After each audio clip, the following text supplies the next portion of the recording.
Hello friend, welcome to your channel Gyan for exam. मैं अमरजीत कुमार। आज इस वीडियो में हम आपको बताएंगे भारत के बारे में, भारत की समान जानकारी, जहां पर भारत की जो इंट्रोडक्शन है उसके बारे में हम जानेंगे।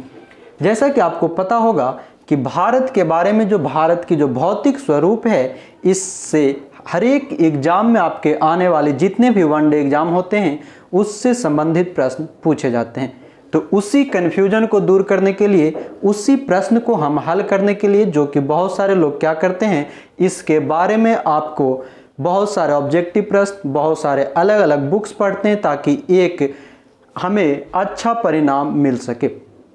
इन सभी को दूर करने के लिए हम बहुत सारे अलग अलग माध्यम से एक जगह इकट्ठा करके यहाँ पर हम आपको बताएंगे भारत की समान जानकारी में। तो आप हमारे साथ बने रहें, वीडियो को लास्ट तक देखें और वीडियो पसंद आने पर लाइक शेयर कमेंट जरूर करेंगे। आप देख रहे होंगे, ये है हमारा प्यारा भारत। भारत के बारे में हम सब जानेंगे और इसके बारे में जितने भी आप यहाँ पर देख रहे हैं, हमने यहाँ पर नक्शा ड्रॉ कर रखा है ताकि आपको समझाने में आसानी हो। भारत की अगर बात करें तो ये एक हमारा उप महाद्वीप भी होता है। भारत, जिसे हम इंडिया के नाम से भी जानते हैं, जो कि हमारा भारतीय संविधान है, वहां पर लिखा गया है। अगर हम हिंदी में प्रस्तावना को पढ़ते तो लिखता है हम भारत के लोग। उसी प्रकार अगर हम प्रियम्बल पढ़ते हैं इंग्लिश में, तब वहां पे लिखा होता है be the people of India. यानी कि हमारे यहाँ भारत का जो मुख्य नाम, संवैधानिक नाम है, वह दो ही है। इससे ही संबंधित सभी जानकारियां अगर देखें तो यह है हमारा प्यारा भारत। भारत जो है, सबसे पहले आपको पता होना चाहिए कि इसकी राजधानी कहाँ है। इसकी राजधानी जो है यह है हमारा नई दिल्ली। इससे पहले हमारी एक राजधानी हुआ करती थी कोलकाता। कोलकाता पहले का कलकत्ता, जो वर्तमान का कोलकाता है, यह हमारी नई दिल्ली जो राजधानी बनी 1912 ईस्वी में, जब लॉर्ड हार्डिंग द्वितीय हमारे यहाँ गवर्नर के पद पर थे। कौन थे? हार्डिंग द्वितीय के समय में। ये इतना पॉइंट, बेसिक जानकारी आप याद रखेंगे। भारत जो है एक उप महाद्वीप के नाम से भी जाना जाता है और भारत एक ऐसा देश है जिसके नाम पर एक महासागर भी है, जिसे हम जानते हैं हिंद महासागर के नाम से। जिसे हम किस नाम से जानते हैं? हिंद महासागर के नाम से जानते हैं, जो कि हमारा नीचे इस एरिया में स्थित है ना। जहां पर एक साइड में आपको देखने को मिलेगा अरब सागर, एक साइड में आपको देखने को मिलेगा इधर है बंगाल की खाड़ी, और दूसरे तरफ है अरबियन सी, जिसे हम अरब सागर के नाम से जानते हैं। और यहाँ बीच में ये हमारा होता है हिंद महासागर। इसमें अगर सबसे पहले हम बात करें भारत के बारे में, तो भारत की जो आकृति है ये है चतुष्कोणीय, चतुष्फलकीय ये आकृति है। आपको पहले समझना होगा दिशा। आप यहाँ पर अगर देखेंगे किसी भी मैप या बुक में, आपका जो दिशा होगा वो ऊपर की ओर जो होती है उसे हम उत्तर कहते हैं। ऊपर की ओर को हम उत्तर कहते हैं, जबकि दक्षिण वाले भाग को हम किस नाम से जानते हैं? नीचे वाले भाग को दक्षिण, और इधर कहते हैं दाईं ओर पूरब, और बाईं ओर के भाग को हम पश्चिम के नाम से जानते हैं, पश्चिम कहते हैं।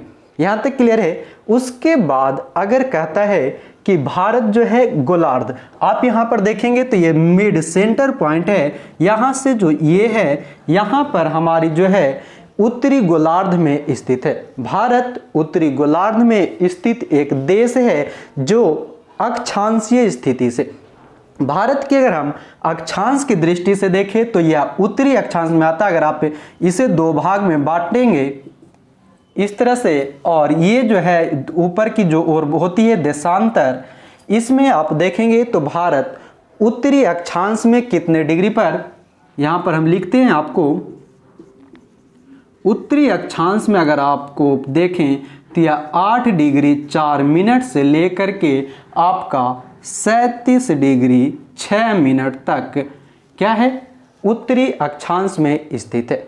और ये देशांतर की अगर हम बात करें, देशांतर की, तो ये पूर्वी देशांतर में स्थित है, जिसका कुल जो क्षेत्रफल नहीं कह सकते, ये जो है आपका कुल 68 डिग्री 7 मिनट से लेकर के 97 डिग्री 25 मिनट पूर्वी देशांतर में स्थित है। किधर स्थित है? पूर्वी देशांतर में स्थित है। उत्तरी अक्षांश में स्थित है 8 डिग्री 4 मिनट से 37 डिग्री 37.6 मिनट, और देशांतर में है 68 डिग्री 7 मिनट से 97 डिग्री 25 मिनट की पूर्वी देशांतर में। ये पॉइंट को इतना याद रखेंगे।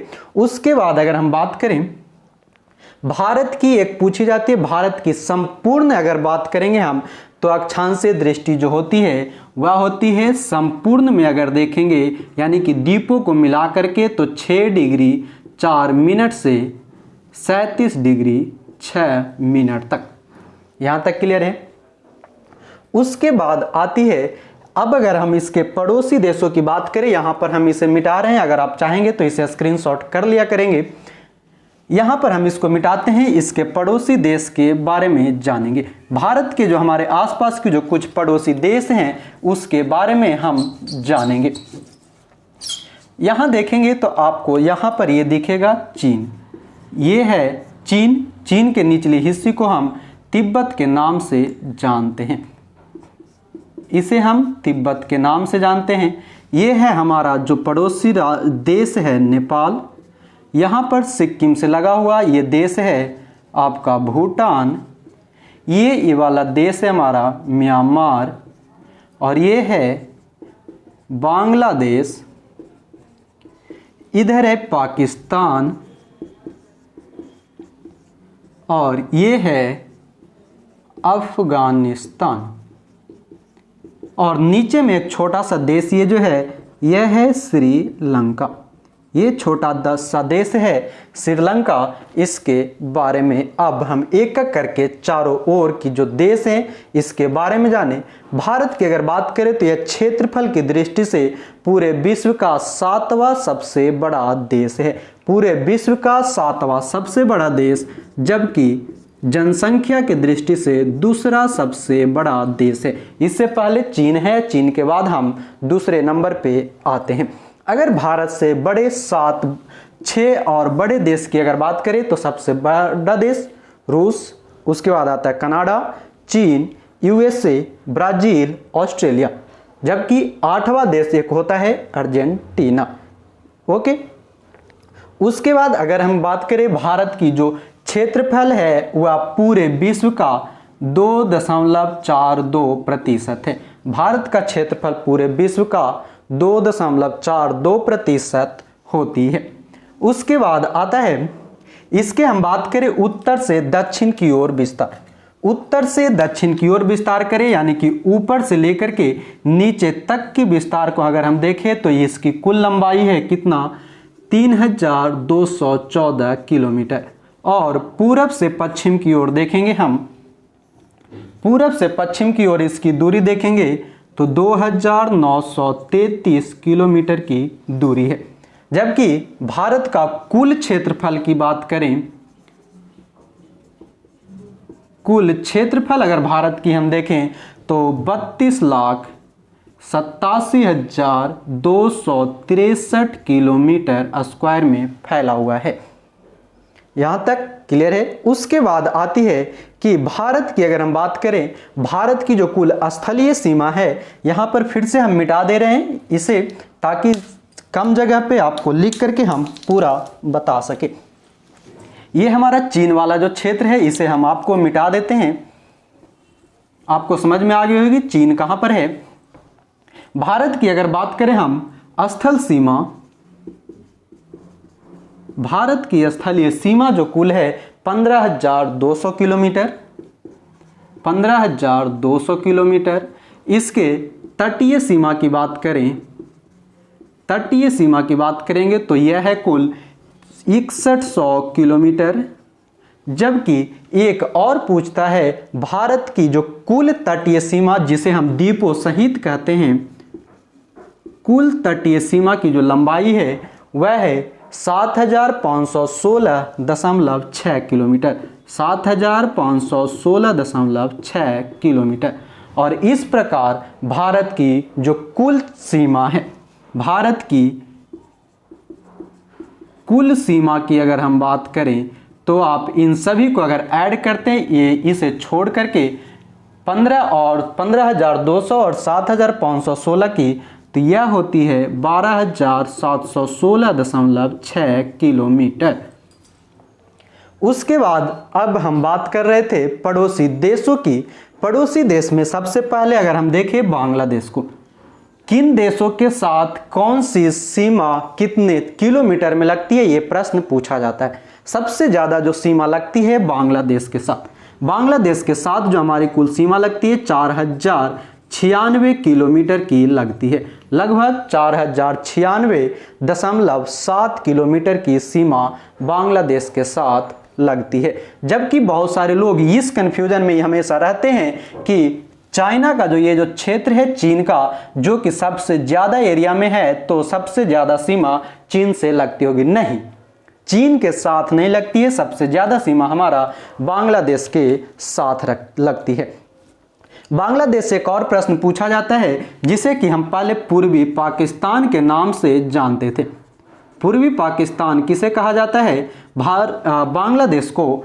और भारत और पाकिस्तान के बीच में जो रेड क्लिफ रेखा है, एक समय पे भारत के साथ बांग्लादेश की भी सीमा रेखा रेड क्लिफ सीमा रेखा के नाम से जानी जाती थी।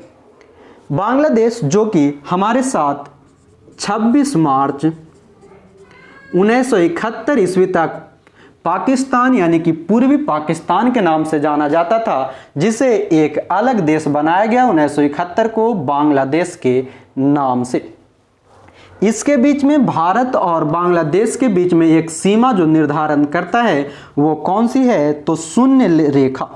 रेखा याद रखेंगे, शून्य रेखा, जीरो लाइन जो है यह भारत और बांग्लादेश के बीच में सीमा निर्धारित करती है। उसके बाद हम चलें म्यांमार की ओर। म्यांमार की ओर जो सबसे ज़्यादा सीमा लगती है वह है कितना? 1643 किलोमीटर की। 1643 किलोमीटर की भारत और म्यांमार के बीच में जो सीमा बनाती है उसे हम पटकाई की पहाड़ी कहते हैं। पटकाई की पहाड़ी। और इसी बीच एक और दिखता है तुजू दर्रा। तुजू दर्रा जो है भारत को म्यांमार से जोड़ने का काम करता है। ये हुई म्यांमार की बात। म्यांमार जिसे हम पहले बर्मा के नाम से भी जानते थे, ये भारत शासन अधिनियम 1935 के द्वारा इसे अलग किया गया था। उसके बाद आता है हमारा कौन सा? भूटान। भूटान की अगर हम बात करें तो ये है यहाँ पर भूटान, ये हमारा एक छोटा सा राज्य है सिक्किम। भूटान की बात करें तो भूटान की जो कुल सीमा लगती है हमारे साथ वह है 699 किलोमीटर की। भूटान की सीमा 699 किलोमीटर के बीच स्थित है। और यही जो है डोकलाम, डोकलाम आपने नाम सुना होगा, जो यहाँ पर स्थित है सिक्किम वाले क्षेत्र में, जिस पर दावा चीन करता है और इधर से दावा भारत करता है। क्लियर है? उसके बाद आता है नेपाल। नेपाल की बात करें तो यह कुल 1751 किलोमीटर के साथ सीमा बनाती है। यहाँ पर आपका एक राज्य है बिहार, इधर है उत्तर प्रदेश, इन सभी से मिलकर के यहाँ पर उत्तराखंड, इधर सिक्किम, इन सभी से मिलकर के कुल 1751 किलोमीटर की सीमा बनाती है। इसके बीच में जो सीमा बनाती है भारत और नेपाल के बीच में एक नदी है काली नदी। भारत और नेपाल के बीच में काली नदी सीमा बनाती है। उसके बाद अगला देश आता है हमारा चीन। चीन की अगर हम बात करें तो इसके साथ जो सीमा बनाती है यह कुल 3488 किलोमीटर की सीमा बनाती है। कुल सीमा कितना बनाती है? 3488 किलोमीटर की। 3488 किलोमीटर की सीमा बनाती है। और यहां से एक प्रश्न हमेशा पूछा जाता है, भारत और चीन के बीच में कौन सी सीमा रेखा निर्धारण होती है? तो यह होता है मैकमोहन रेखा। मैकमोहन रेखा। मैकमोहन जो कि कौन थे? तो एक सर हेनरी मैकमोहन नाम से जो अंग्रेज अधिकारी थे, इन्होंने कब? 27 अप्रैल 27 अप्रैल 1914 को मैकमोहन रेखा को निर्धारित किया था। और सबसे बड़ी बात यह है कि मैकमोहन रेखा कहां पर है, तो ये अरुणाचल प्रदेश की एरिया में है। अरुणाचल प्रदेश के पास में है मैकमोहन रेखा। उसके बाद हमारा अगला देश आता है पाकिस्तान, जो कि सबसे ज्यादा हमारे साथ दुश्मनी करके बैठा है। इसके बारे में अगर हम बात करें पाकिस्तान की, तो पाकिस्तान के साथ हमारी सीमा 3323 किलोमीटर की लगती है। यहां से एक प्रश्न पूछा जाता है कि भारत और पाकिस्तान के बीच में कौन सी सीमा रेखा है, तो यहां पर है रेड क्लिफ रेखा। रेड क्लिफ रेखा स्थित है भारत और पाकिस्तान के बीच में। भारत और पाकिस्तान के बीच में रेड क्लिफ रेखा का निर्धारण कब किया गया? 15 अगस्त 1947 को। 15 अगस्त 1947 को रेड क्लिफ रेखा, जो कि सर सिरिल रेड क्लिफ के द्वारा निर्धारित की गई थी। एक और यहां पर आता है हमारा अगला देश है अफगानिस्तान। अफगानिस्तान एक ऐसा देश है जिससे कि हमारी सीमा सबसे कम बनती है, मात्र सिर्फ 106 किलोमीटर की। 106 किलोमीटर की सीमा बनती है। और जब 15 अगस्त 1947 से पहले भारत और अफगानिस्तान के बीच में कौन सी डुरंड रेखा हुआ करती थी? डुरंड रेखा का निर्धारण जो कि 1896 ईस्वी में की गई थी, किसके द्वारा? सर मोर्टिमर डुरंड के द्वारा। सर मोर्टिमर डुरंड के द्वारा 1896 में भारत और अफगानिस्तान के बीच में सीमा रेखा निर्धारित की गई, जो कि जब भारत और पाकिस्तान विभाजन हुआ उसके बाद डुरंड रेखा भारत और पाकिस्तान और अफगानिस्तान के बीच में हो गई। भारत में जो अफगानिस्तान की सीमा लगती है वो यहां पर लगती है। और वर्तमान समय में अगर आपसे पूछे कि अफगानिस्तान की सीमा किस राज्य या केंद्र शासित प्रदेश के साथ लगती है, तो अब लगता है लद्दाख के साथ में। और लद्दाख एक हमारा केंद्र शासित प्रदेश है। इस वाली एरिया को देखेंगे तो आपको ये लद्दाख की क्षेत्र है और ये हमारा J&K है, जम्मू एंड कश्मीर है। उसके बाद अगर यहाँ तक ये हमारा हो गया सारे देशों के बीच की सीमा रेखाओं के बारे में। एक हमारा नीचे देश बचा है श्रीलंका। श्रीलंका के बीच की जो सीमा रेखा है जिसे हम पाक जल संधि या जलडमरूमध या मन्नार की खाड़ी जो सीमा रेखा बनाती है, एक बात ध्यान रखेंगे, जो पाक जल संधि में पाक जो है, ये प्रश्न हमेशा कंफ्यूजन में डालती है। पाक जो है ये सभी लोग पाकिस्तान से पाक को रिलेट करते हैं कि पाकिस्तान के बीच में है पाक जल संधि। नहीं, पाक जो है पाक कोई पाकिस्तान के नाम पर नहीं, जबकि पाक एक थे मद्रास के गवर्नर। पाक कौन थे? इंग्लिश में इसे PALK के नाम से लिखा जाता है।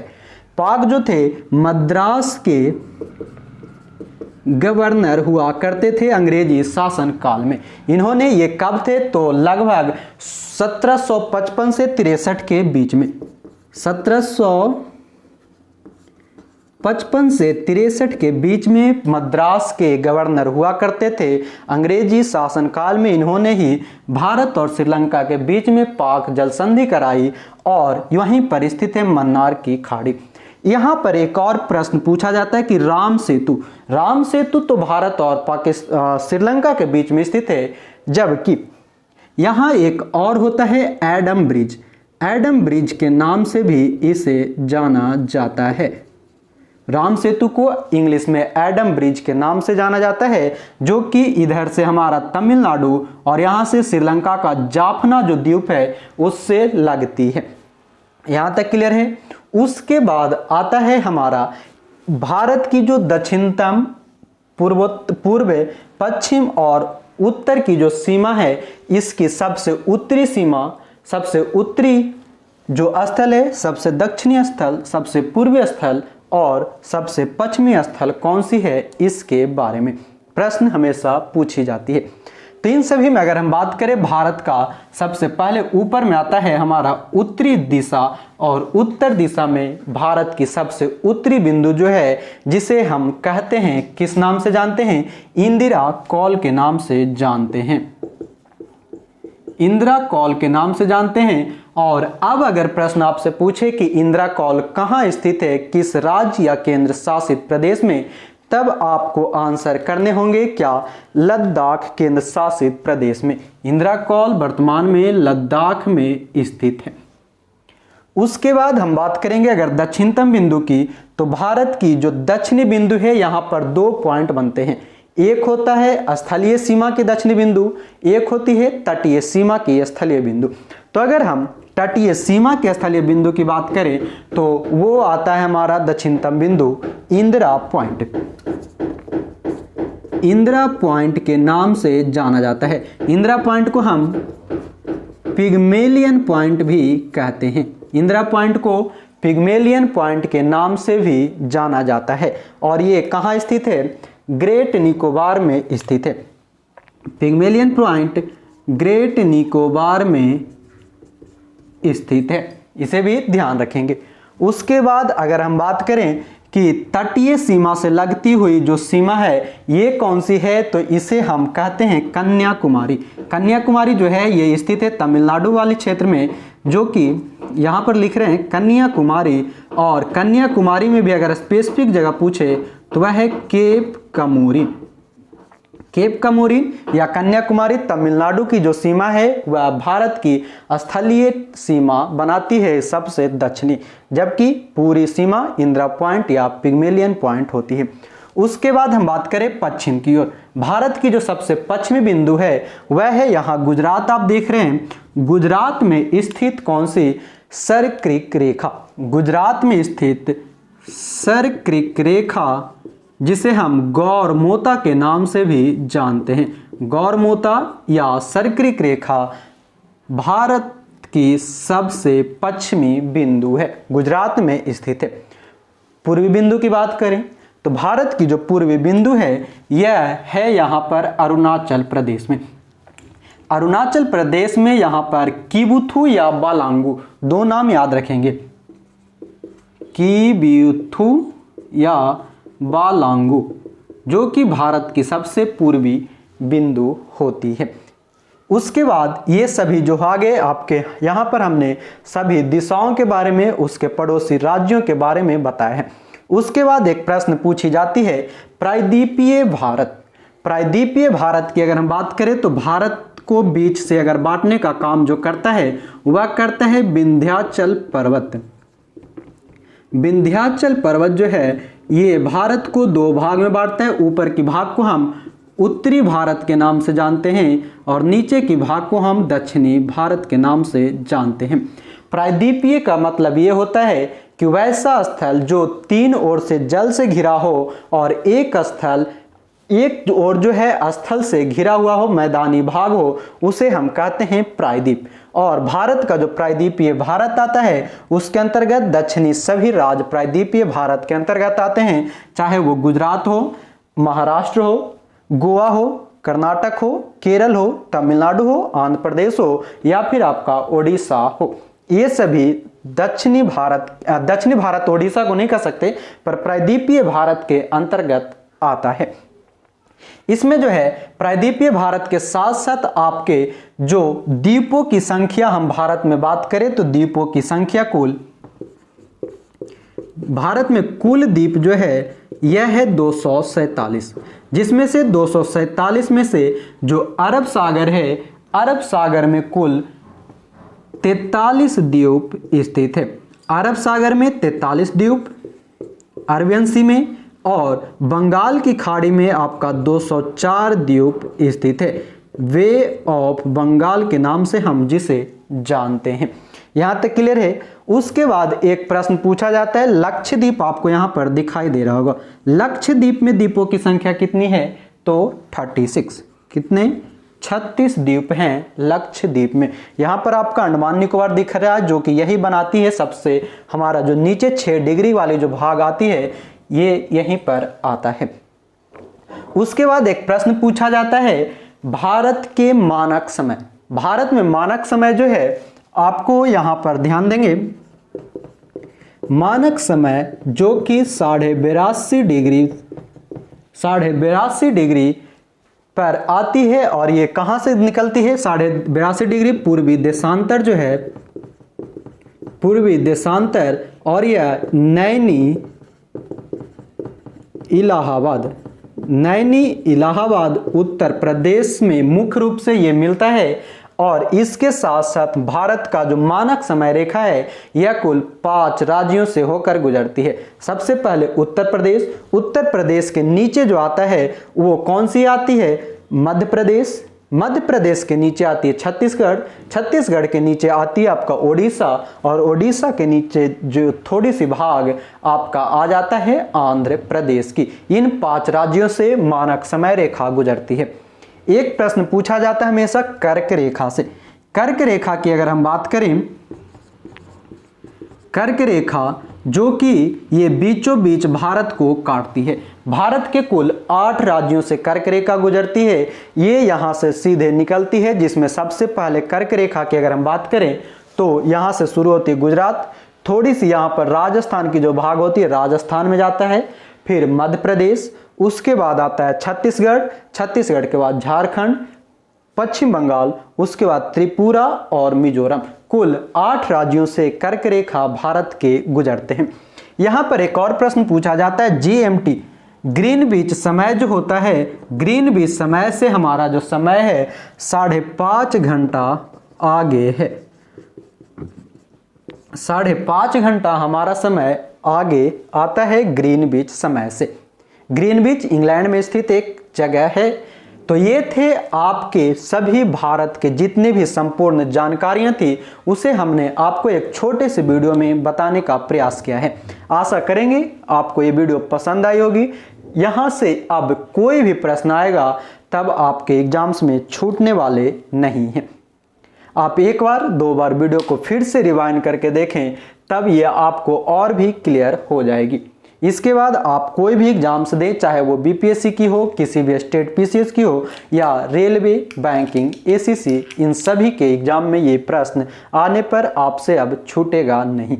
हमने एक एक पॉइंट जो पूछे जाते हैं उसे यहाँ पर कवर किया है। तो आप लोग को वीडियो पसंद आएगा तो लाइक, शेयर और कमेंट करेंगे। जो नए हमारे साथ वो चैनल को सब्सक्राइब करके बेल आइकन को ऑन कर लें, ताकि आने वाले इसके एक अगला पार्ट हम लेके आएंगे, जहां पर आपके इसके पड़ोसी जो देश हैं उससे कौन कौन से राज्य वहां पर लगते हैं, उन सभी के बारे में बात करेंगे। और आपको बता दूं कि भारत में वर्तमान में कुल कितने राज्य हैं, 28 राज्य और 8 केंद्र शासित प्रदेश, यूनियन टेरिटरीज हैं। इन सभी के बारे में हम अगले वीडियो जब लेकर आएंगे उसमें जानेंगे। तो आज के लिए इतना ही, हमारे साथ बने रहें। जय हिंद, धन्यवाद।